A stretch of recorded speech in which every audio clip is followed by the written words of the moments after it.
Hello, Warrior fans, and welcome to another installment of the Let's Help podcast. I'm your host, Kamara Mason. We had a past episode discussing mental health with our very own counselors, but let's approach it at a different angle. I'm here today with Brett Kramer, a representative for the Indianapolis Colts and the program director for Kicking the Stigma. I'd like to welcome her to the show. How are you doing today, Brett? I'm great. How are you doing? I'm great. Thank you for asking. What is Kicking the Stigma and how did it come to fruition? Yeah, so Kicking the Stigma started in 2020 by the Jim Irsay family, who are the owners of the Indianapolis Colts.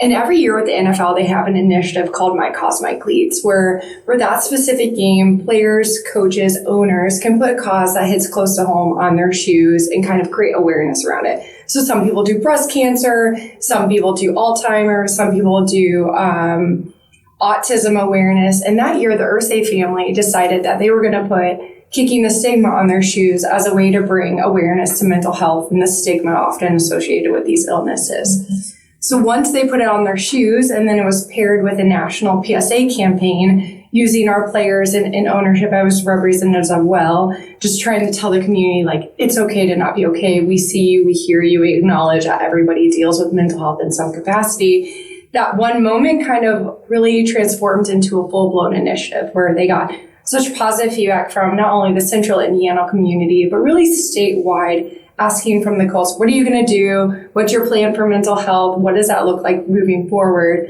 So it's from then, this roller coaster really took off. So it went from kind of this one-time awareness moment to now 4 years later, where we have 2 full-time staff, including myself, dedicated to thinking about Kicking the Stigma day in and day out. Who does Kicking the Stigma serve?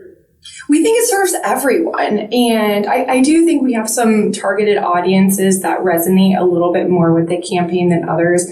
But we like to acknowledge that no matter who you are, everybody has mental health in some capacity. Some people, it's just a bad day or two, or maybe something happens where they're just naturally feeling down, those normal human emotions. But then you have also people that are on kind of the illness side where it has been told to them by a doctor and they've been diagnosed with some kind of mental illness. And those, of course, range from pretty mild to moderate to more severe. So we feel like everybody has some type of mental health in their life, maybe not mental illness.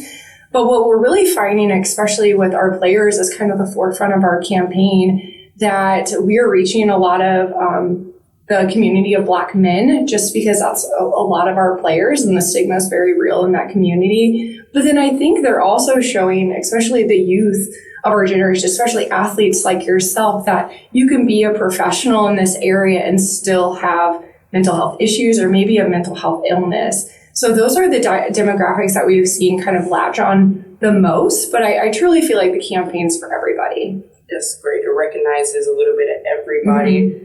How do you define mental health versus mental unwellness? Yeah, so mental health to me is your state of mind every single day, how you're feeling both mentally, physically, how you come about your day. Because naturally there's days where you feel happier. Some days you feel sad. Some days you feel disconnected and you may not know why. I think every part of that spectrum is some version of mental health.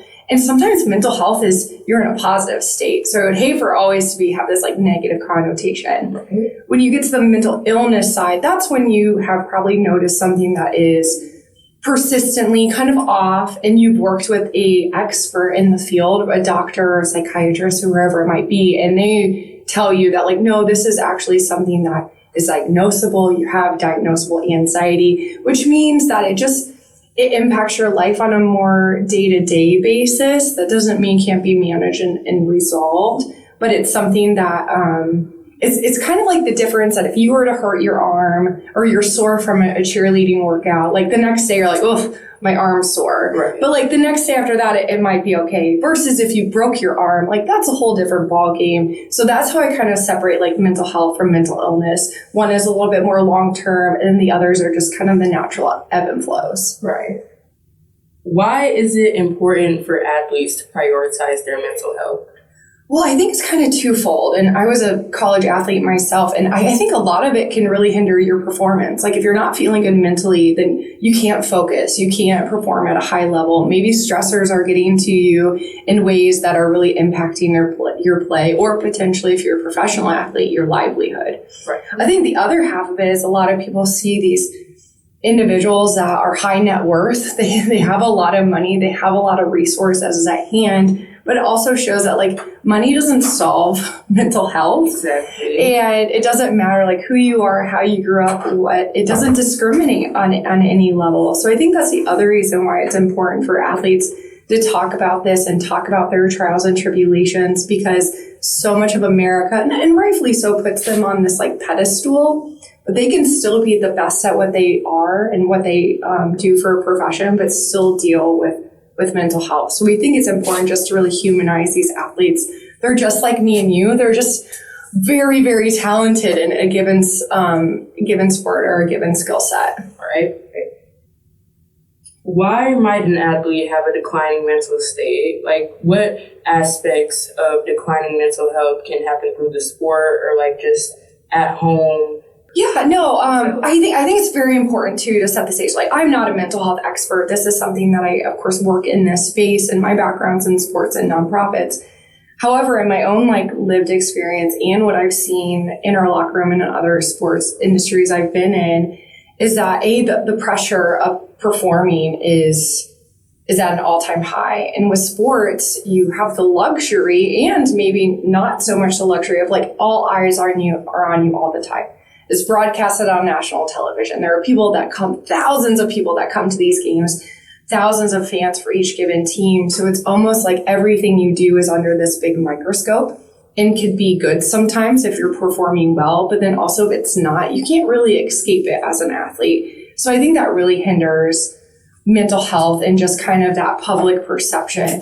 I think the other piece that there's journeys that athletes go to. Some years are having an MVP year. Some years they're hurt and they may not even be able to take part in the game because of where they are injury wise. And I think all of those things are very realistic as to why their mental state goes up and down. And then we can't forget that athletes are moms and wives and dads and husbands and cousins and sons. So they are humans outside of this, and just like a normal human with your normal family life or whatnot, that could also cause a stress on your mental health. Right.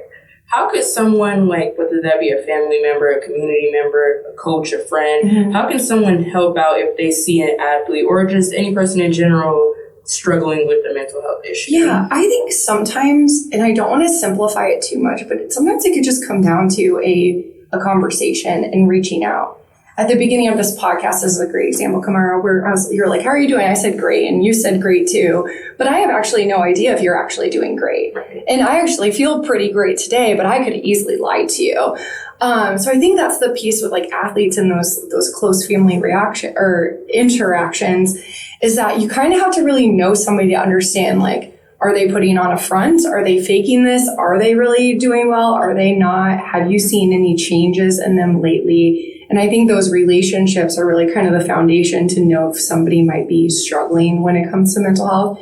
And there's various warning signs about disconnecting, becoming more antisocial. Maybe you're losing or gaining weight. There's physical appearance, things that are common signs that somebody's mental health is declining. But we like to say that mental health, to help somebody, is just a conversation. I think what's intimidating about that is sometimes when people are worried, if people come to them with mental health issues or concerns, and you feel like as the consumer or the person that they're coming to, that you have to like fix it. You don't have to fix it, because sometimes we're just wanting somebody to listen and just kind of hear us out and empathize with what we're going through. We don't need necessarily somebody to fix it, because they probably can't, because they're not a professional. But I think that's where it can be a little intimidating too, if you're on the receiving end of some of that. Right. So with you working in Kicking the Stigma and working with athletes on their mental health, how often do you see pro athletes neglecting their mental health? Yeah, so our initiative is it is some internal, but our football team has its own set of mental health professionals, therapists, psychologists that work directly with the team. So we interface with them when we're trying to do more like campaigns and awareness.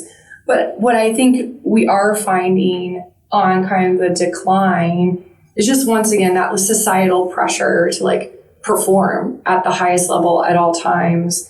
And what happens when you don't perform? You can look at the Colts as of late, like we've lost our last 3 games, and the amount of media, it's very negative right now. And it's just natural for that to take a toll on not only an individual and a player, but also their wives and their kids and everybody else that surrounds them in those networks. So I think that's why it's hard as a professional athlete, because everything you do is in the spotlight, versus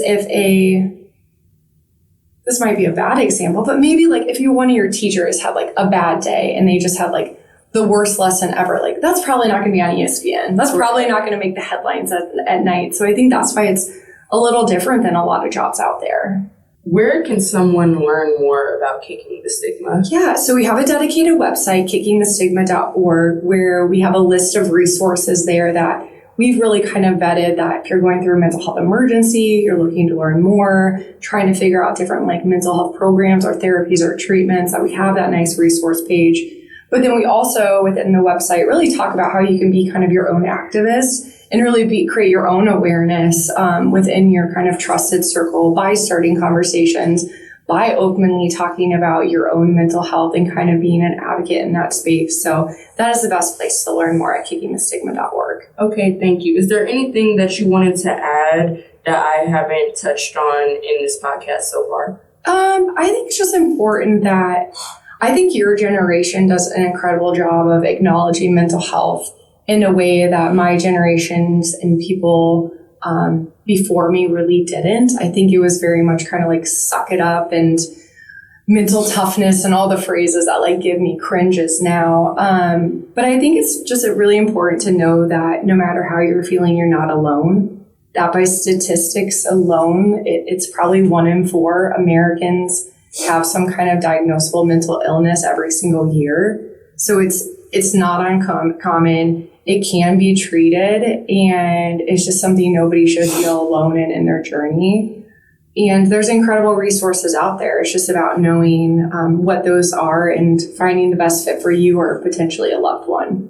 Okay, that's great. I say this every podcast when we discuss mental health issues or mental health disorders or anything like that.